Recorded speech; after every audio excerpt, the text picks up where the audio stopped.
Decolonization must be understood in the context of the root word, colonization. What was colonization? Colonization was a deliberate act on the part of foreign powers to take charge of the total lives of the people that they invaded and to change them either as to become slaves or to become instruments that they would use for their benefit. The struggle for decolonization was informed by the realization of the colonized people that they had been dehumanized and humiliated, and therefore they needed to regain their human dignity. The first phase of that effort was political. And political to mean that the people who were decolonizing or regaining their independence were seeking to take charge of their affairs in terms of administration and deciding what is in their best interest in all facets of life. Some call that kind of decolonization or independence flag independence, because we then acquired new flags, we acquired new national anthems, we acquired new mottos, we acquired governance systems which were then populated by people of our own ethnicity or our own race, of our own nation. But yet we discovered that no sooner had we regained independence in that mode, which was political, than the neo-colonizer had, through very clever subterranean ways, infiltrated our ranks, even amongst our brothers. And the net effect is that the impact of colonization affected all our lives. It affected our spiritual lives. It affected our mentality. It affected our education system. It affected our agriculture. It affected our languages. It affected our economies. It was total. It was a total change of who we truly are. And the truth, therefore, is that as we speak now, our effort at decolonization is work in progress. Sometimes we move 2 steps forward and we take 4 backwards in real terms. Our politics, where we thought we had freedom, is controlled and manipulated. Our monetary systems are manipulated through institutions that are foreign. Our agriculture is controlled by multinationals through institutions which we do not control. Our technology is controlled from outside. Our language is foreign. We don't use our languages. I would have loved to be interviewed in Kiswahili, but in order to reach a bigger segment of the continent of Africa, I have to speak in English or French reality. So if you look at the totality of all that, even our literature, our medical sector, need I say more? The colonization was so impactful. Our food, our everything, the way we do things mentally. So decolonization must be mental. Kenya's Ngugi wa Thiong'o, in a book that is famous, talks about decolonization, and he was talking about decolonizing our literature, and he himself started writing in his mother tongue, Gikuyu, and he was persuading others to do the same. But I can't agree more that decolonization is work in progress, and it's going to take time because it was mental. Kwame Nkrumah said, in 1962, we have regained political independence. Even that, if we are not careful, we will lose. What we must now do is to go on overdrive, to regain economic independence. But he said that of all the things that we are fighting against, the most difficult and that one that is going to take time is the impact on our minds. Kwame said it was so grave that it has almost become part of our DNA, and it will take time. Recognizing that truism as it is, it then reminds you of how difficult it is. And it's not only us who are seeing it now. When Carter G. Woodson was writing in 1933, Miseducation of the Negro, he had recognized it amongst the African Americans in the United States of America. When W.E.B. Du Bois was questioning the ways of Booker Taliaferro Washington in his college in Tuskegee, he had recognized that. When Malcolm X was speaking against these numbing and lulling ways of making us believe that we have achieved while we are not, he had recognized it. When Bantu Stephen Biko was writing, I write what I think, he was thinking about this. When Leopold Sedar Senghor was speaking about the African Festival of Arts in 1966 in Dakar, Senegal, he had recognized this. When Chuck Anta Diop was speaking about Africans rediscovering themselves, he had recognized this. When Kimba Vita in the Congo was creating her own religion and saying that Christ came from Congo, and when Simon Kimbangu was doing the same in the Congo, he had recognized this. Decolonization is a process, not for the faint-hearted. Sometimes it is very easy, particularly when you generalize, to assume that every Caucasian is anti-African. That is not true. I've met people who are of Caucasian origin, who are of Asian origin, who are more Pan-Africanist than people who bear the black skin. But when we speak generally, we are saying, when we talk about Europe and America, we are talking about the systems in the United States of America, the systems in Europe, in other words, institutions that are controlled by selfish politicians are created in a manner that they are designed to keep the black man at the lowest rung of the table. But I know individuals who have fought and are continuing to fight genuinely against discrimination, against humiliation of the black people. And those are the ones I describe as friends of goodwill.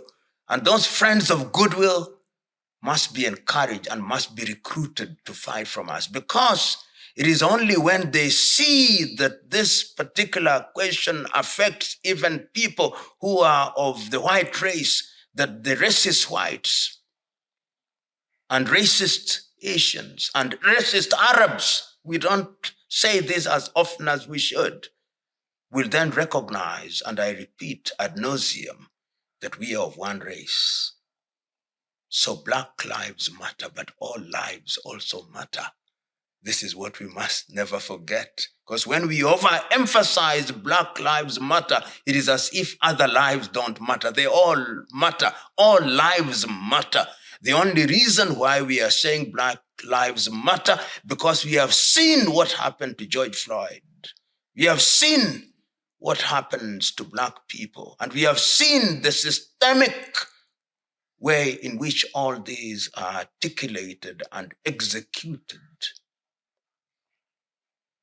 Even when one begins to talk about discontent, it must be given a historical context. Discontent is brewed when there is discrimination and injustice. And you can see it even when you trace the history of Europe and even outside of Europe. If you look at the Young Turks Revolution in Turkey in 1908, the Bolshevik Revolution in 1917, the French Revolution itself in the early days, the revolutions in France and the riots in France in 1958, the riots in 1968, the Tiananmen Square in 1980, the South Korean riots, the Sharpeville Massacre in 1966, the Soweto massacres in 1976, and one one can go on. And then you can see what is now happening in France. The riots which have been ignited by that senseless killing by a police officer of a young 17-year-old who was not resisting, footages now demonstrate. It tells you that there was a volcano. And in the case of France, that volcano has been there for a long time. There have been migrants to France. If you go to cities such as Marseille, you will be surprised at the population of Moroccans, Aboriginal Moroccans and Algerians who are there. If you are in Paris and Nantes and Lyon, you'll be surprised at the number of Africans who have migrated to France and who are now French citizens. Yet the French system is a system that is still controlled by a few racist Caucasians who run the political machine and who have created a policing system that is inclined towards dealing with non-indigens to mean Caucasians on the basis that they are guilty until they prove themselves innocent. As long as that is the culture that dominates in France, then the riots are just but the logical outcome of it. For 5 days on, the country cannot operate. Of course, it pains one when individuals' properties are destroyed through looting and all. But it is the language, rioting is the language of the unheard. If you have been speaking loudly for a long time, then violence becomes the language of the unheard.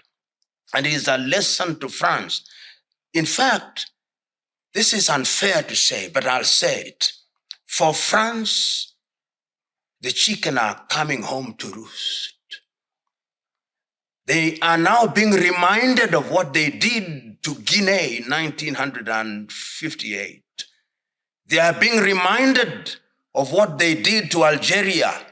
They are being reminded of what they did in Indonesia and other parts of the world. I hope that this very painful lesson is going to send a clear message to the French administration that the time is now to accept and acknowledge that the injustices that are inbuilt in the French system will be dealt with and dealt with satisfactorily with people participation. And it's also a warning to other countries in Europe. Spain had better look. Portugal had better be on the lookout. Italy had better be on the lookout. Greece had better be on the lookout. It is a message that is being sent to Europe. If you don't style up and you don't treat other human beings like human beings and you call them animals, then with due respect to animals, they'll behave like animals. As I've said before, I'm normally very reluctant to use the word leaders when I'm making reference to many African politicians, even when I'm talking to individuals who occupy positions of leadership in Kenya. So I'll use the word, what should the people who occupy positions of political office in Kenya, political leadership in Kenya do? First of all, it is important that they take the pulse of the nation. And taking the pulse of the nation recognizes that we must be in charge of our institutions. We must have an education system that creates an army of young men and women who are capable of being innovators and inventors. It is only when you innovate and invent that you can begin to decolonize. China has done it. South Korea has done it. Vietnam is now doing it. Malaysia did it. Because when you do so, you decolonize sectors of your economy. When you want to decolonize the agricultural sector, your universities must be universities which are teaching research and development so that your seeds don't come from Monsanto and Syngenta. When you decolonize your education system, you've got to create an education system where your STEM, science, technology, and maths are not funded by JICA from Japan. When you decolonize your technology companies must not be dependent on the backbone of technology that is operated from Germany. When you want to decolonize your politics, you must have a political system that is based on ideology, not ethnic mobilization. When you want to decolonize your economy, you cannot run an economy where your national budget is approved by IMF and World Bank. When you want to decolonize, you cannot run a currency which is controlled and which is dollar founded and which can be manipulated at any one time.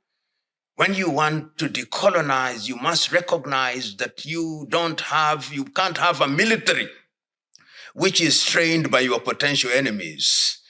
When you want to decolonize, you must have a culture which is founded on your value system. When you want to decolonize, your curriculum must be decolonized. And when you recognize that you are too small, then you must operate regionally. That is one of the things that we must do, so that in Kenya, one of the things that we should be giving a pride of place is East African community, which will create a confederation within East African community with a single currency, with a single market, with a customs union. And this will ultimately be blown up into an African system, which will have an Africa continental free trade area with all tariff and non-tariff barriers removed, and an Africa Agenda 2063. We must remove visas. We must become a good country in order to be good East Africans, in order to be good Africans, because that is the only way in which we are going to be decolonized. If we do it as alone, history has demonstrated not once, not twice, but times without number, that it is still the rule and the rule in the world. It is survival of the fittest and the dying of the least suitable. As individual countries, we are very weak. And we can only be strong if we unite. And our unity must be unity of purpose.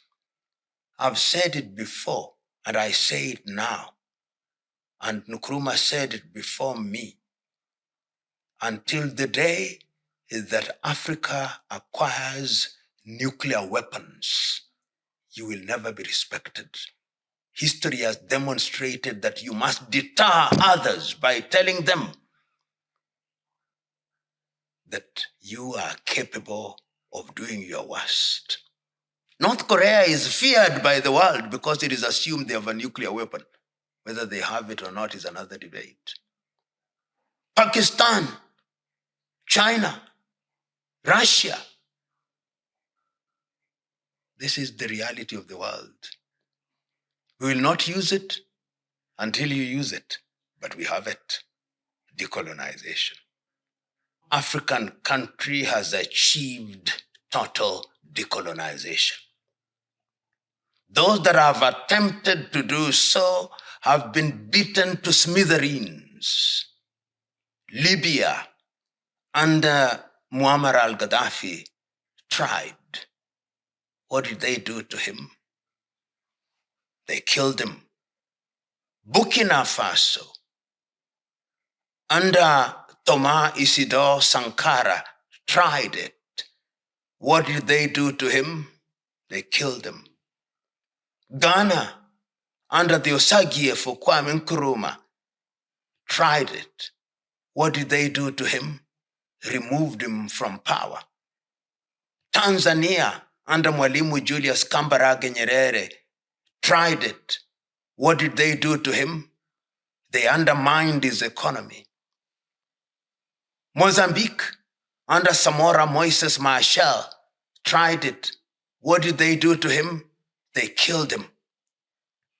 So whenever you try to decolonize in all spheres, the former colonizer turned policeman of the world or policemen of the world will take you out.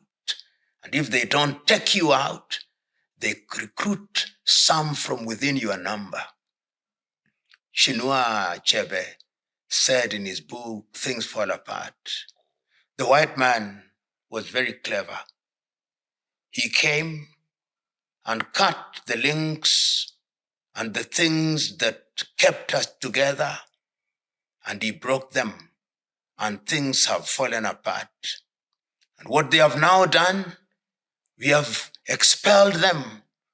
But what I fear, our brothers whom they now work with, whom they have recruited, and who have our skin, speak our language, and are related to us, but they are working for them.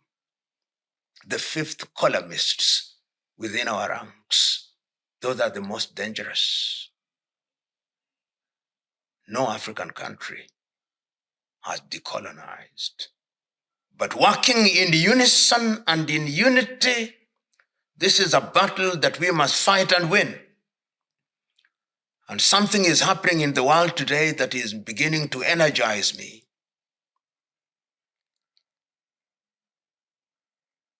European countries started with France, apologizing for slavery, apologizing for colonization. Then came the Belgian Prime Minister, and recently the Belgian King in Suriname apologized. I'm waiting for the British, one of the worst colonizers, to apologize. I'm waiting for the Italians. I'm waiting for the Dutch. The Dutch did. I'm waiting for the Germans. I'm waiting for them to apologize, because when they apologize, then they will begin to stop their diabolical and subterranean machinations of controlling us, even when we don't want to be controlled. It's work in progress. It is intergenerational work, but it's work that must be done from generation to generation. All languages must be celebrated. There are over 3,000 languages and dialects in the continent of Africa. There are languages across the whole world. But there is also wisdom in recognizing that not all languages can be deployed as languages of commerce and political discourse.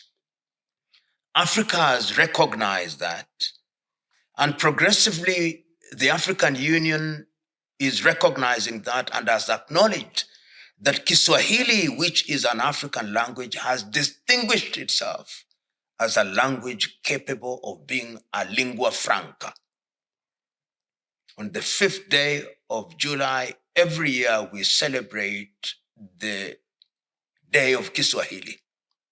So let us speak our languages, let us enjoy them, but let us begin to embrace Kiswahili as that language. Can we have any other language? Yes.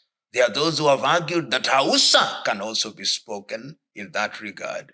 There are those who have argued that Yoruba can be spoken in that regard. Some even say Amharic and Oromo. But Kiswahili, in my view, is the language.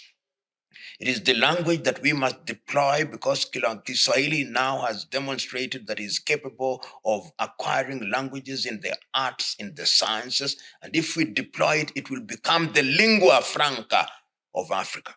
Does that mean that other languages will die? No, they will not. They'll still be used in local communities. Does it mean that we'll abandon the use of English? No, we'll use it. In fact, we had better know English. We had better know French. We had better know Russian. We had better know Mandarin. We had better know Portuguese. The more we know, the merrier. But one lingua franca, so that when I go to the floor of the United Nations, I'm addressing them in Kiswahili and they have an interpreter there. It will give me a source of pride. I was disappointed recently when the East African Legislative Assembly denied a representative of Congo from addressing the assembly in Kiswahili. But there'll be those battles, but we will win them. Kiswahili will triumph. Some of us are wittingly and unwittingly correct.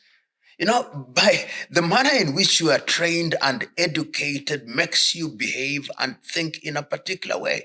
Even I would say that perhaps sometimes in my unguarded moments, I do things that may be beneficial to the enemy. But it is the consciousness that is important, that increasingly I and others are becoming conscious of everything we do. So we have sinned and fallen short of the glory of the expectations of our people. We may say and must say our mea culpa, mea maxima culpa. We have sinned, let us be forgiven and let us forgive ourselves. But when our sins have been forgiven us, we must change and begin to do the right thing. Not necessarily. There is no shortage of warmongers in the world, but we must at all times always remind people that peace that is based on mutual respect is critical. And that therefore peace must not be based on domination, Pax Americana, Pax Britannia, Pax Russiana, Pax Chinese, Pax Africana. No, peace must be based on mutual respect. And if we indeed are to recognize that every people have the right to decide what they do, and also to be conscious of the fact that they live in a society and there is a give and take, then there would be no war. There would be tension, but the tension would be mediated. War only comes about when others try to impose their ideology, when they try to impose their things upon others. That is the genesis of war. When you come from the standpoint of superiority, and you want to impose your superiority and culture and dominance over the others, then the others will resist because they want to protect their very being.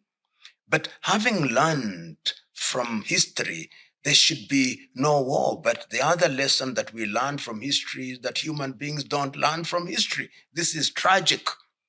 So the reality is we must, in the nature of things, seek peaceful resolution and mediation of all things, but always aware that there are those warmongers who belong to the war industry for whom war and conflict is a multi-trillion-dollar industry, and they want war at all costs. They want war periodically so that they can rebuild. These are the same people who, after war, are engaged in rebuilding. They have made God, money their God, and they have made material things their God. Those are there.